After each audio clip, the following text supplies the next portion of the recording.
Hello, my name is Zariah, and this is Skylar, and today we are with Miss Boulding. Miss Boulding, how is your day going today? Very well. I'm here with y'all. So, we're just gonna jump right into the questions. What inspired you to donate to the Merze Tate Explorers? I like the idea that Sonia Hollins was doing, exposing young people to travel, to writing, all of the things that you do. Wish I had that opportunity when I was your age. So we heard you have gone to Tanzania. What did you enjoy about going, and what are some other places you have traveled, if so? It was my fourth trip to Africa, and I was interested in going to try and climb the mountain because I'd never climbed a mountain, and I always would like to do which I haven't done yet. And it was just a good group. The meetings prior to going, what we had to pack, the cold weather. It's hot, but you know, as you go up the mountain, it gets cooler. It was a new experience for me. Going to Paris, going to Japan. In fact, when I went to Japan, I went with the Kalamazoo-New Mazu exchange.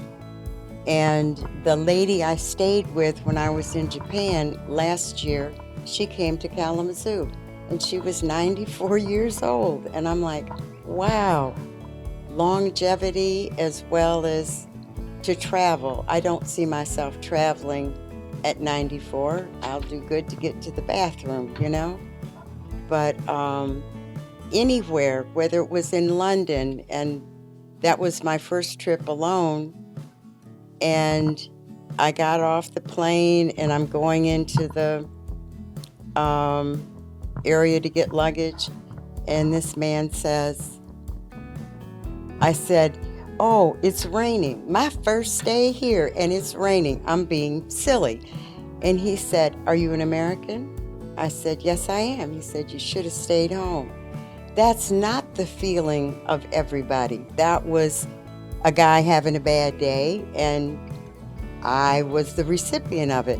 But it was learning that no matter where I've gone, there have been people who are conscious of whatever is going on, but it's through their eye view. For me, it's all new and it's all wonderful.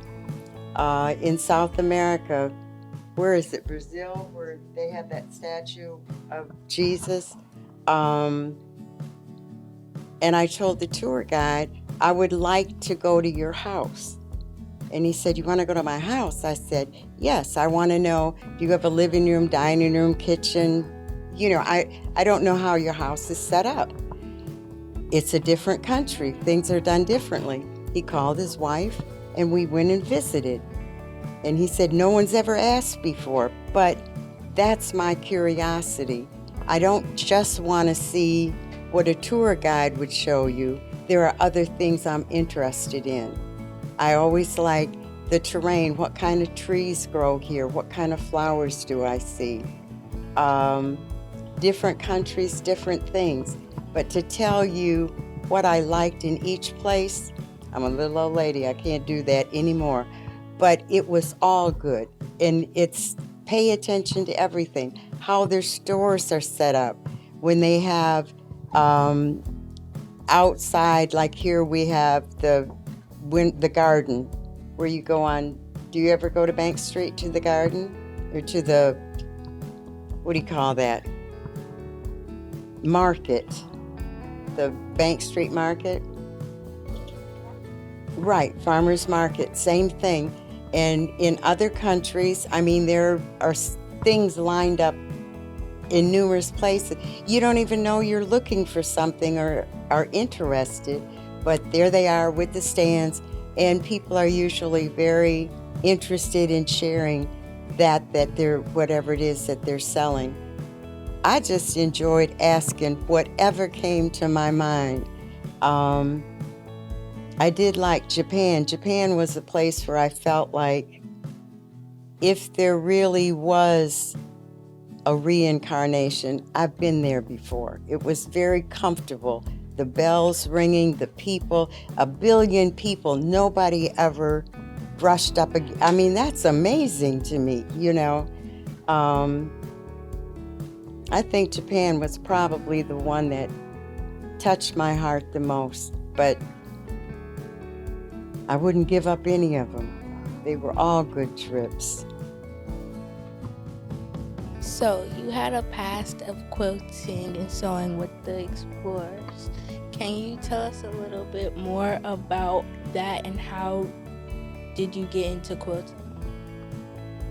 My son said, "Mom, I need a quilt," when he would go stay at somebody's house.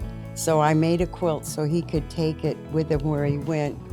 And then when he got his own house, he got lots of quilts because you have one to lay on the couch with and snuggle up. And I don't know, I just liked putting colors together. It's not red, it's not green, it's not, you know, but all colors go together. Like our world and people and experiences. Going back to Tanzania when I only made it halfway up the mountain, and when I came back to where we stayed before we went to the mountain, all of the people, I was everybody's grandmother. You know, I was the little old lady. Do you want tea? Did you get lunch?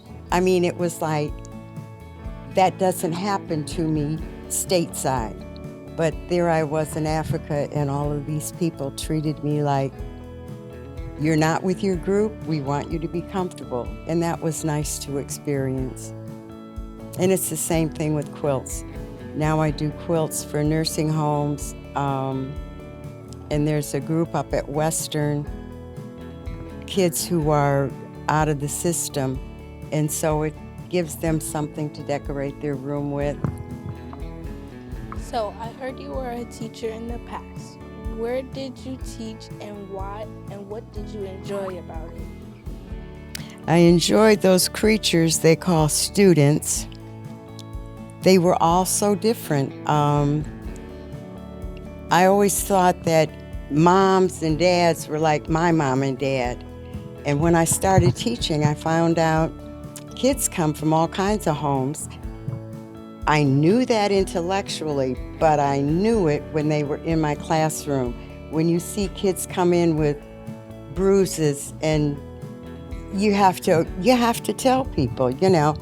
And I remember the one student saying, "Oh no, they're gonna kill me if you turn them in." And I said, "They're gonna kill you if they're not turned in." So it's like, it's not just the teaching and the sharing, but the humanness of paying attention to the kids, you know.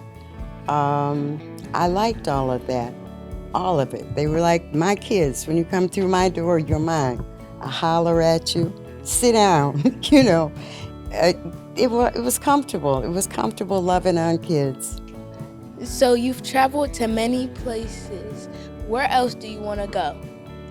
Antarctica is my last continent to put my foot on. That was my initial thing when I was in elementary school. I wanted to see every state and every continent.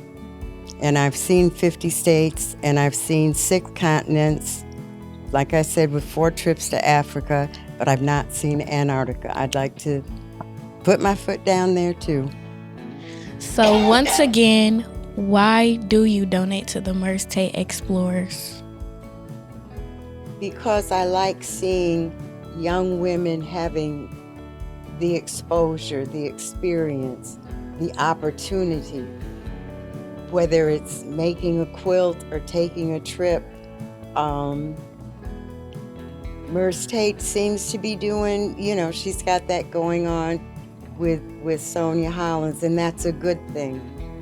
So whether you have, you know, a couple $1,000 you don't know what to do with, donate it. Help the young women have experiences that are going to help them grow and become all they can be. Thank you so much for joining us today. What are you looking at me like that for? This has been the Merze Tate Explorers with Miss Betty Boulding. Until next time, bye.